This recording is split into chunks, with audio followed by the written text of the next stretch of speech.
गुरु भाई और गुरु बहिना के बोलैहा हो सैया। गुरु भाई और गुरु बहिना के बोलैहा हो सैया। शिव चर्चा में नाम तू घोषणा करैहा हो सैया। शिव चर्चा में नाम तू घोषणा करैहा हो सैया। गुरु भाई और गुरु बहिना के बोलैहा हो सैया।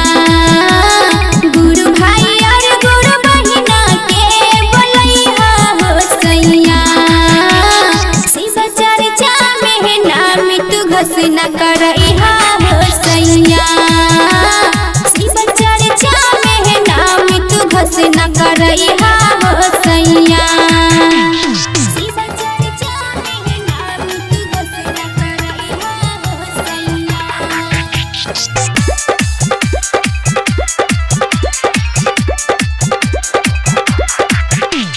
पहिला सूत्र में गाया मंगिहा, दोसर सूत्र में चर्चा करिहा। पहिला सूत्र में गाया मंगिहा, दोसर सूत्र में चर्चा करिहा।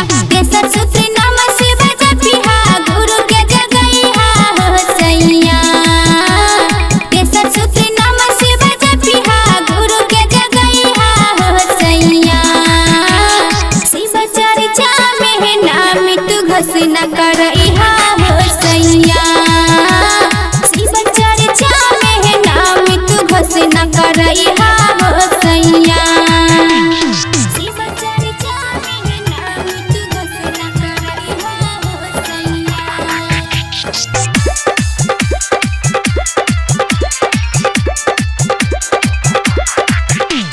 शिव गुरु छथिन घरदानी, दया के भंडार छथिन शिव महादानी।